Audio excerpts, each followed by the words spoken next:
주님과 같이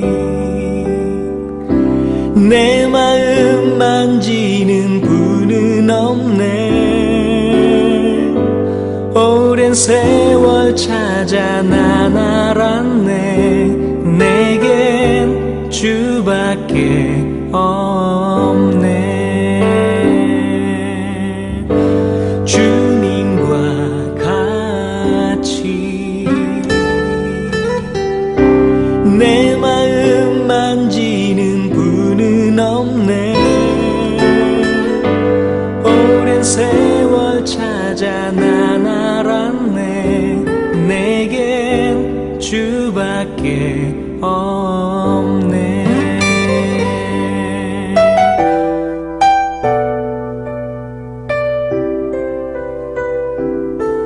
주잠이 감같이 흐르고 주 손길 치료하네. 고통받는 자녀 품으시니 주밖에 없네. 주님과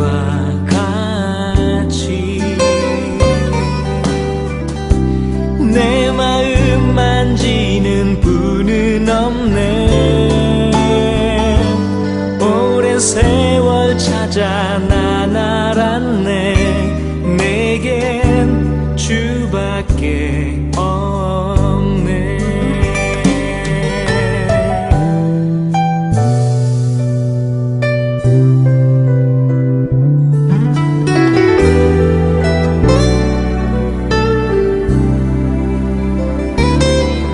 주잠이 감같이 흐르고 주 손길 치료하네. 고통받는 자녀 품으시니 주밖에 없네. 주님과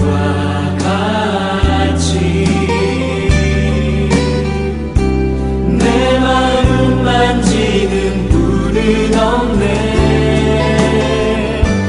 오랜 세월 찾아 난 알았네.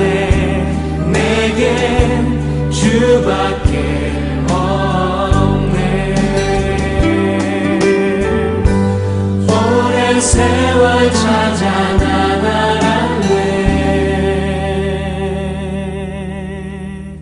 내겐 주밖에 없네.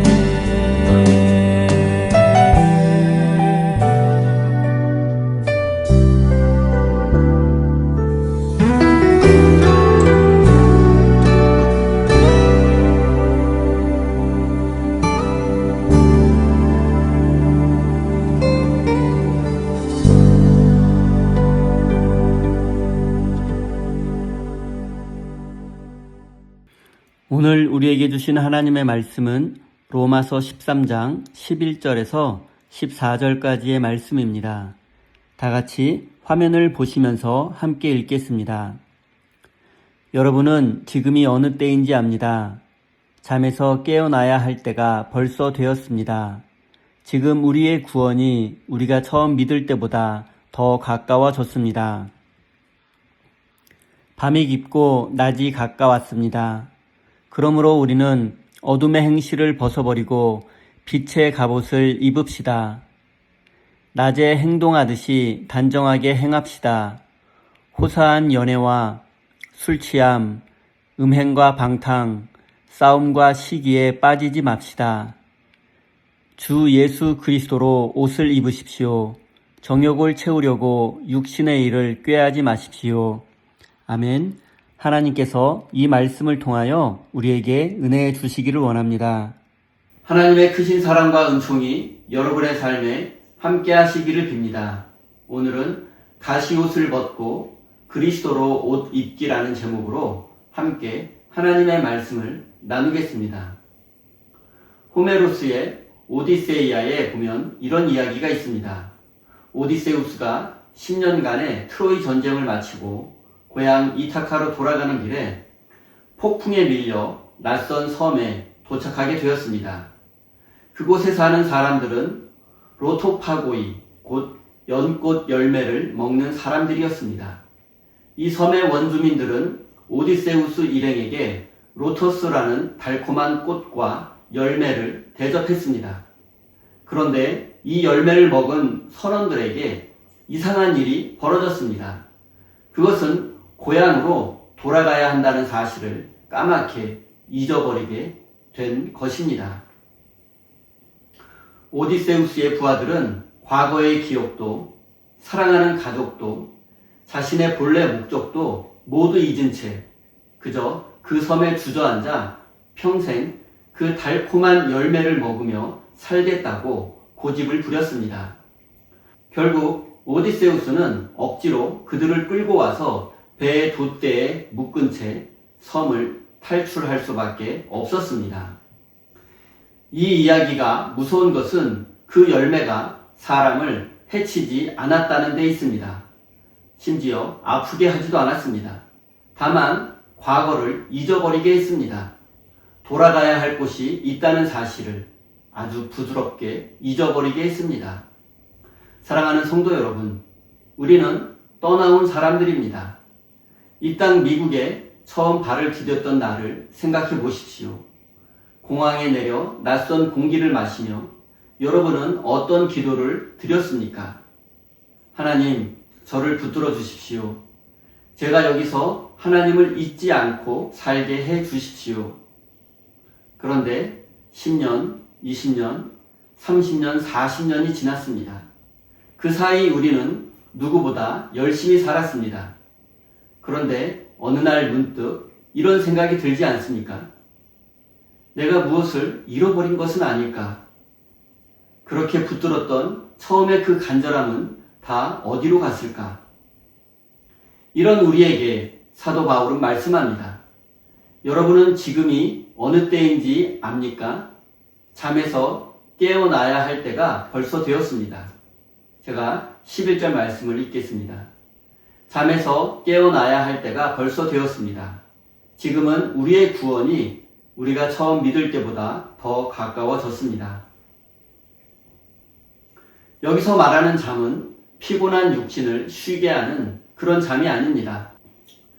세상 사람들이 살아가는 방식에 아무런 문제의식 없이 살아가는 영적인 게으름과 무감각을 뜻합니다. 화려한 도시 라스베가스에는 세 가지가 없다고 합니다. 시계가 없고 창문이 없고 거울도 없습니다. 이것은 사람들이 시간 가는 줄 모르게 하고 바깥이 밤인지 낮인지 모르게 하여 도박에 빠져 초췌해진 자기 얼굴을 보지 못하게 하고 끊임없이 소비와 도박을 유혹하려는 것입니다. 이처럼 세상의 쾌락과 돈 버는 일에만 푹 빠져서 내가 누구인지 또 어디로 가고 있는지 전혀 생각하지 않는 상태, 그것이 바로 성경이 말하는 잠든 상태입니다. 철학자 마틴 하이데거는 인간이 진짜 살아야 할 가치를 잃어버리고 남들을 따라 사는 것을 비판했습니다. 더 구체적으로는 주체성과 개성을 잃어버리고 세상의 일반적인 기준과 타인의 시선에 무비판적으로 맞춰 살아가는 그러한 삶을 비판했습니다. 하이데거에 따르면 인간은 언젠가 반드시 죽을 수밖에 없는 죽음을 향해 가는 존재입니다. 죽음은 그 누구도 대신해 줄 수 없는 절대적인 고독이며 이를 직면하는 것은 인간에게 엄청난 불안과 두려움을 가져다 줍니다. 그래서 사람들은 이 근원적인 불안과 두려움으로부터 도망치기 위해 비교적 안전해 보이는 다수의 무리 속으로 숨어버립니다. 그래서 남들이 사는 대로 살고 남들이 쫓는 성공을 함께 쫓으며 자신의 진짜 존재와 죽음을 망각하는 것입니다. 그래서 현대인들은 남들도 다 그렇게 사니까, 다들 돈이 최고라고 하니까, 좋은 대학, 좋은 직장, 좋은 집이 성공의 기준이라고 하니까. 이런 생각에 세상이 만들어 놓은 거대한 쳇바퀴 위를 아무 생각 없이 달리고 있습니다. 하이데거는 이러한 삶은 진짜 내 인생이 아니라 가짜 인생이라고, 거짓된 인생이라고 경고하고 있습니다. 이제 우리들의 삶을 한번 생각해 보십시오. 우리는 하나님의 자녀라는 진짜 인생을 살도록 부름받았음에도 세상 사람들과 똑같이 다수의 무리 속에 섞여 잠들어 있지는 않습니까? 우리는 우리 자녀들에게 더 좋은 환경을 주겠다고 쉬지 않고 일했지만 정작 우리의 자녀들에게 물려주어야 할 가장 귀한 신앙의 유산은 까맣게 잊고 살지는 않았습니까?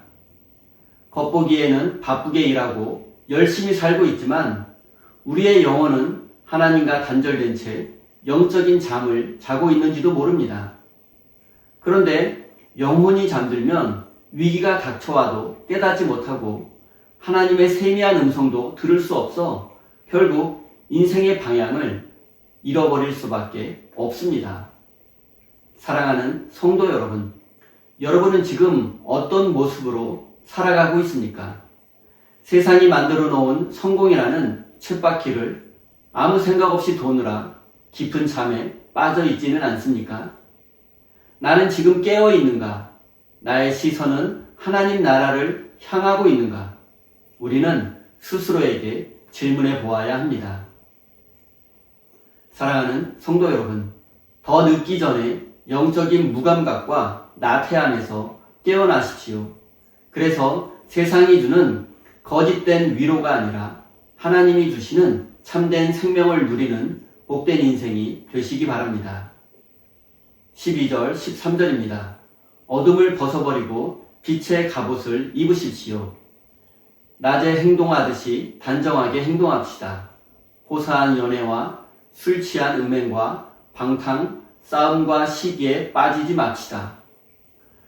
바울이 이 로마서를 기록하던 시기에 로마나 고린도 사회는 쾌락과 방탕의 온상이었습니다. 한 도시 고린도는 축제가 열리면 도시 전체가 음란과 술 취함으로 가득 찼습니다.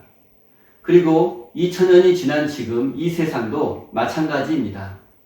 돈과 쾌락, 성공에 취해버리면 내 옆에 있는 이웃이 보이지 않습니다. 하나님의 형상대로 지음받은 존귀한 사람을 도구로 여기거나 밟고 올라서야 할 경쟁자로만 여기게 됩니다. 철학자 쇼펜하우어가 말한 고슴도치 딜레마에 대해서 말씀드리겠습니다. 추운 겨울밤 고슴도치들이 추위를 이겨내려 서로에게 가까이 다가갑니다. 하지만 가까워질수록 자신의 몸에 돋친 날카로운 가시가 서로를 찌르게 됩니다. 아파서 떨어지면 다시 추워지고 외롭고 추워서 다시 다가가면 또다시 가시에 찔리는 고통을 반복하는 이야기입니다.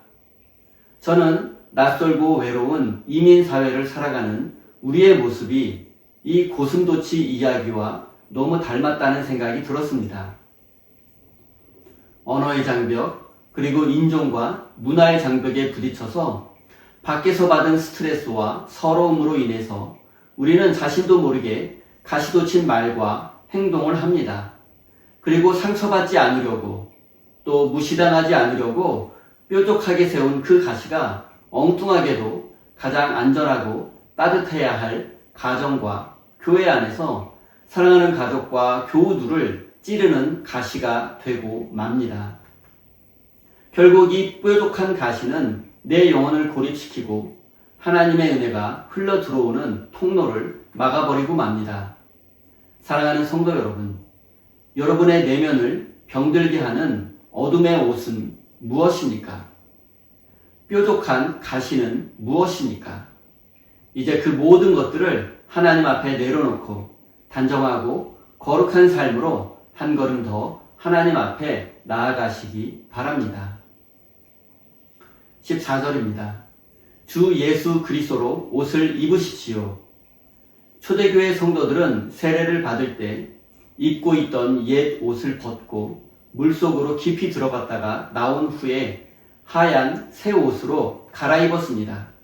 이것은 죄를 짓던 옛사람은 물 속에서 죽고 예수님 안에서 새 사람으로 다시 태어났다는 것을 몸으로 고백하는 거룩한 예식이었습니다. 우리가 어떤 옷을 입느냐는 우리의 생각과 행동을 완전히 바꾸어 놓습니다. 심리학에서는 이것을 복장인지 효과라고 부릅니다. 쉽게 말해서 내가 입은 옷이 내 마음과 행동을 지배한다는 뜻입니다. 마찬가지로 우리가 예수 그리스도의 옷을 입었다는 사실을 자각할 때 우리는 더 이상 과거처럼 함부로 말하거나 분노에 휩쓸려 행동하지 않게 됩니다. 우리가 예수 그리스도라는 빛의 갑옷을 입었다는 것이 바로 이런 뜻입니다. 그리스도라는 옷이 내 영혼을 덮어주면 그 옷이 상징하는 예수님의 사랑과 긍휼 그리고 거룩함이 나의 생각과 행동을 지배하기 시작합니다. 예수 그리스도로 옷을 입는다는 것은 주일에 교회 갈 때에만 잠시 걸쳐 입는 외출복이 아닙니다. 그것은 직장에서 억울하고 부당한 일을 당했을 때, 십자가의 인내로 참고, 또 가정에서 화가 날 때 주님의 온유함으로 남편과 아내 그리고 자녀를 품어주게 만드는 우리의 일상복이 되어야 합니다. 또한 세상의 유혹으로부터 우리의 영혼을 지켜주는 영적인 힘이기도 합니다. 사랑하는 성도 여러분, 여러분의 구원이 처음 믿을 때보다 더 가까워졌습니다. 그러니 이제 우리는 영적인 잠에서 깨어나야 합니다. 그리고 내가 상처받았다는 이유로 가시를 세워 이웃을 찔렀던 어둠의 행실을 벗어던져야 합니다. 또한 예수 그리스도로 매일매일 옷을 갈아입고 이 세상에서 하나님의 사랑과 은혜를 전하는 사람이 되어야 합니다. 사랑하는 우리 세임교회 성도 여러분, 이제 여러분의 이기심과 욕망을 십자가에 못 박고 매일매일 그리스도라는 새 옷을 입음으로써 이 세상을 하나님의 나라로 만들어가는 거룩한 믿음의 사람이 되시기를 예수님의 이름으로 축원드립니다. 우리 다 함께 주신 말씀 가슴에 새기며 기도의 자리로 나아가겠습니다.